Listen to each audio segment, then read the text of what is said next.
Baik, bismillahirrahmanirrahim. Assalamualaikum warahmatullahi wabarakatuh. Welcome back to my channel.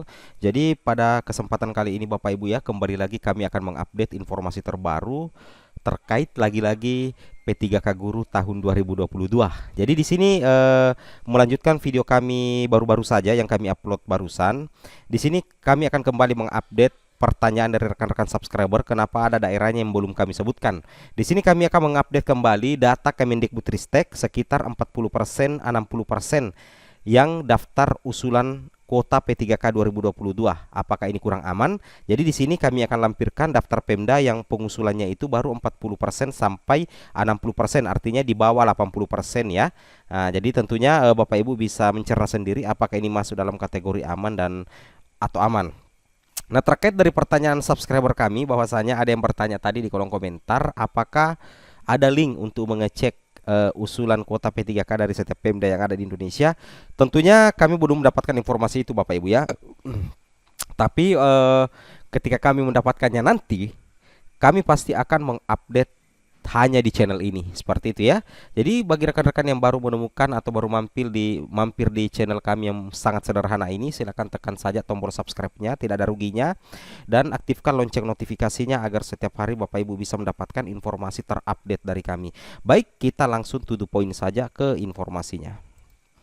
Jadi di sini Bapak Ibu harus memahami kembali ya, berulang kami utarakan bahwasanya untuk ketersediaan formasi guru yang lolos passing grade itu terbagi dua Bapak Ibu ya. Jadi data update Pemda ini sebenarnya itu kami khususkan untuk guru yang sudah lolos passing grade, yang mana ketersediaan formasinya itu terbagi dua.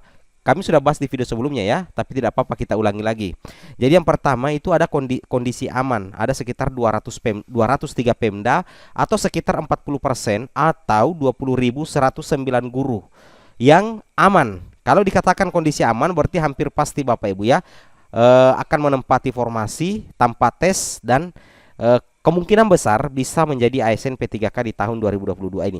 Yang jadi persoalan kita pada saat ini yaitu kondisi tidak aman. Sesuai dari data sementara Kemendikbudristek itu ada 303 Pemda Bapak Ibu ya, atau sekitar 60%, atau sekitar 173.845 guru atau sekitar 89,6% yang daerahnya belum maksimal dalam mengusulkan kuota formasi untuk Bapak Ibu guru sekalian, terutama bagi guru yang sudah lolos passing grade. Tentunya ini menjadi PR ya, PR bagi Kemendikbud, bagaimana mensosialisasikan, bagaimana mengkoordinasikan agar nantinya Pemda yang masih dalam kondisi tidak aman itu bisa memaksimalkan kuota pusat ya, sekitar 970.410 kota formasi P3K ditambah dengan sisa formasi tahun 2021 khususnya tahap 3. Baik, tanpa perpanjang lebar lagi dan berbasa-basi, kita langsung to the point saja ke informasi intinya Bapak Ibu ya. Oke, let's go.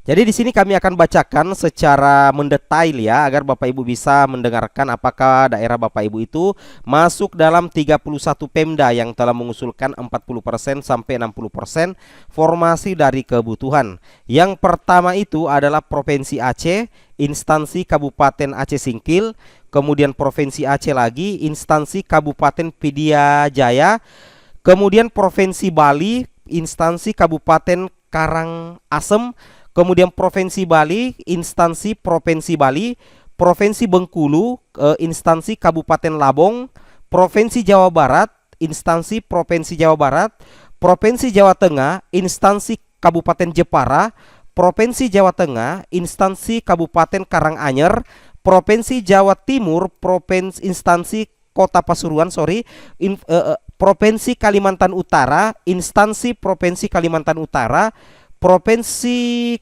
Kepulauan Riau, instansi Kabupaten Natuna, Provinsi Kepulauan Riau, instansi Kota Batam, Provinsi Kepulauan Riau,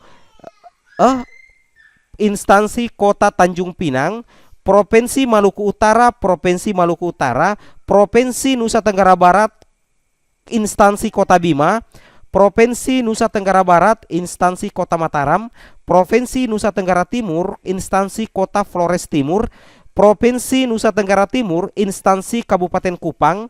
Provinsi Nusa Tenggara Timur, instansi Kabupaten Manggarai. Provinsi Nusa Tenggara Timur, instansi Kabupaten Rotendao. Provinsi Riau, instansi Kabupaten Kepulauan Meranti. Provinsi Sulawesi Tengah, instansi Kabupaten Buol. Provinsi Sulawesi Utara, instansi Kota Manado. Provinsi Sulawesi Utara, instansi Kota Sulawesi Utara. Provinsi Sumatera Barat, instansi Kota Sawalunto.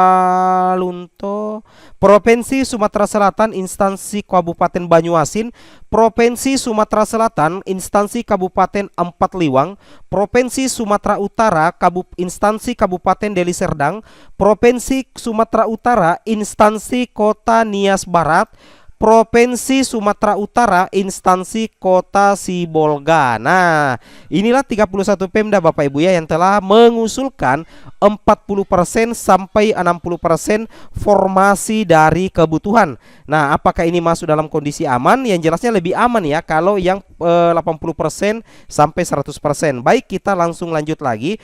Sebagai tambahan informasi kita pada hari ini, bahwasanya mekanisme seleksi itu ada 3 Bapak Ibu ya. Penempatan lulus passing grade, kemudian seleksi kesesuaian verifikasi, dan seleksi tes tentunya jika masih tersedia formasi. Kemudian pada masing-masing kategori nantinya itu dilakukan urutan berdasarkan nilai yang diperoleh pada hasil seleksi tahun 2021, meliputi teknis, kompetensi manajemen sosiokultural, wawancara, dan usia. Ini ada dalam kondisi tertentu ya. Catatan kondisi tertentu Bapak Ibu ya. Misalkan dalam satu kategori itu ada 2, misalkan THK 2, sama-sama THK 2 melamar satu kota formasi dalam satu sekolah. Tentunya tidak bisa dilihat berdasarkan urutan kategori. Terpaksa harus dilihat dari berdasarkan urutan nilai Bapak Ibu ya, seperti itu. Bahasa kasarnya peringkingan ya, tetapi kami katakan pengurutan seperti itu. Kemudian aturan berikutnya adalah pemetaannya adalah ada prioritas penempatan itu dilakukan berdasarkan urutan kategori pelamar. Ini misalkan THK 2, honorer negeri, lulusan PPG, honor swasta. Jadi kategori ini menentukan nih siapa yang pertama kali menempati formasi dalam kondisi tertentu dalam satu sekolah. Misalkan ada beberapa kategori prioritas 1 yang melamar. Misalkan formasi 1 yang melamar 3, 1 THK 2 lolos passing grade, 1 honorer negeri lolos passing grade, 1 lulusan PPG lolos passing grade. Jadi kalau berdasarkan urutan kategori, yang pertama kali menempati formasi adalah THK 2. Sedangkan yang 2 ini nantinya bisa memilih formasi yang masih tersedia sesuai dengan kebutuhan yang sesuai linearitas ijazah dan tentunya sertifikat pendidik. Seperti itu Bapak Ibu ya. Kemudian untuk melihat hasil nilai Bapak Ibu di tahun 2021, Bapak Ibu bisa membuka kembali pengumuman tahun lalu. Di sini Bapak Ibu bisa melihat total nilai yang Bapak Ibu dapatkan di seleksi tahap 1 atau 2, dan di sini sudah lengkap. Ada nilai murni, ada afirmasi, kemudian ada 3 kompetensi mulai dari manajerial, sosiokultural, dan wawancara. Dan untuk teknis ini sudah lengkap juga Bapak Ibu ya. Ada nilai murni Bapak Ibu tercantum di sini, dan ada juga nilai afirmasi seperti itu. Kalau misalkan Bapak Ibu tidak mempunyai filenya untuk yang tahun lalu, Bapak Ibu bisa ketik saja di Google BKPSDM. Bapak Ibu silakan ketik sesuai dengan BKPSDM tempat Bapak Ibu BKPSDM di masing-masing Pemda Bapak Ibu sekalian ya. Misalkan BKPSDM Kabupaten Nrekang, BKPSDM Kabupaten Lok Sumawe. Di situ semua Bapak Ibu ya ada. Bapak Ibu bisa download hasil tes seleksi di tahun 2021 baik tahap 1 maupun tahap 2. Seperti itu Bapak Ibu ya. Oke, mungkin cukup sampai di sini informasi terbaru dari kami. Semoga bermanfaat. Assalamualaikum warahmatullahi wabarakatuh.